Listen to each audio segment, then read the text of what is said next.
Hey guys, VPN দিয়ে Facebook ব্যবহার করে আপনি আপনার নিজের পায়ে কুড়াল মারছেন না? তো চলুন আমরা একটু এক্সপ্লেন করি।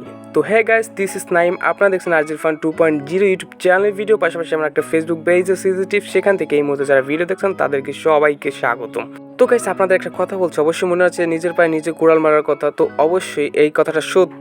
আপনারা যারা ভিপিএন দিয়ে ফেসবুক ব্যবহার করতেছেন, আপনারা কি জানেন যে আপনাদের নিজেদের বিপদ আপনারা নিজেরাই টেনে আনতেছেন? তো কিভাবে চলুন।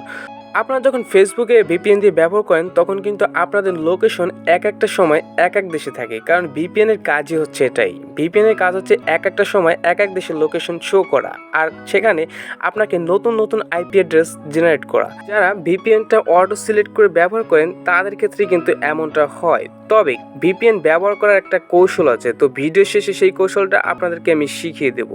তো এখন আসি আসল কথায়, কারণ আপনি যখন ভিপিএন দিয়ে ফেসবুক ব্যবহার করবেন তখন আপনার আইডির লোকেশন এক একটা সময় এক এক দেশে থাকবে।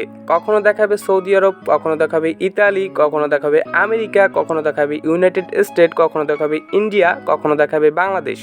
তো যখন ফেসবুক অ্যালগরিদম যখন এটা দেখবে তখন কিন্তু আপনাকে তারা অবজার্ভ করতে পারবে না বা বুঝতে পারবে না। তখন কি হবে, তারা হয়তো ভাববে আপনার ফেসবুক আইডিটা হ্যাক হয়ে গেছে বা ফেসবুক আইডিতে কোনো সমস্যা হয়েছে, যে কারণে আপনার ফেসবুক আইডিটাকে তারা ডিঅ্যাক্টিভ করে দিতে পারে, বা এমনও হতে পারে চিরদিনের জন্য কিন্তু আপনার ফেসবুক আইডিটাকে কিন্তু তারা বন্ধ করে দিতে পারে।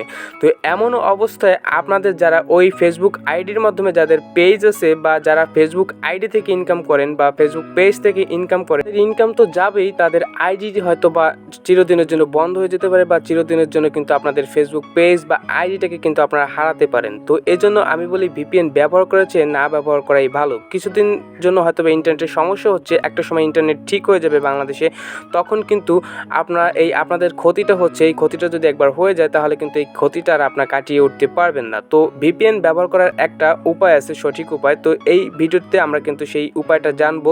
তো ভিডিওটি কোনো রকমের টানাস্তা না করে ভিডিওটি সম্পূর্ণ দেখুন। আপনার যদি একটা ফেসবুক আইডি থাকে বা ফেসবুক পেজ থাকে আর আপনি যদি সেটা ভিপিএন দিয়ে অ্যাক্সেস করে চালান, তাহলে এই ভিডিওটা আপনার জন্য অনেক গুরুত্বপূর্ণ।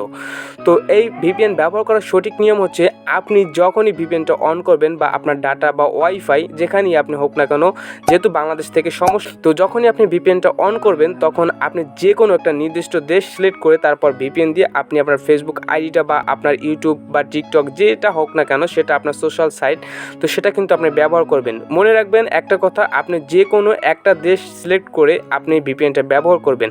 আর আপনি যদি অটো সিলেক্ট করে আপনি যদি ভিপিএন ব্যবহার করেন, তো সেক্ষেত্রে আপনার কিন্তু এরকমের সমস্যায় পড়তে হবে। দেখা যাবে হয়তো বা আপনার ফেসবুক পেজের মনিটাইজেশন চলে গেছে বা আপনার ফেসবুক আইডিতে কিন্তু পলিসি ইস্যু চলে আসছে, এমনও হতে পারে। তো ভিপিএন আমার মতো বা আমার নিয়মে যদি আপনি ভিপিএনটা ব্যবহার করেন, হয়তো বা একটু কম ক্ষতির সম্মুখীন আপনি হতে পারেন। তো চাইলে এভাবে ব্যবহার করতে পারেন। তো আমার মতে আপনার ভিপিএনটা ব্যবহার করা না করাটাই বেটার। তো মোটামুটি এই ছিল ভিডিওটা ভালো লাগলে অবশ্যই ভিডিওতে লাইক করবেন, কমেন্ট করবেন, আর চ্যানেলটি সাবস্ক্রাইব করে আমাদের সাথেই থাকবেন। দেখা হবে পরবর্তী কোনো নতুন ভিডিওতে। সে পর্যন্ত সবাই ভালো থাকবেন, সুস্থ থাকবেন। আজকে এখানেই বিদায় নিচ্ছি। আল্লাহ হাফিজ।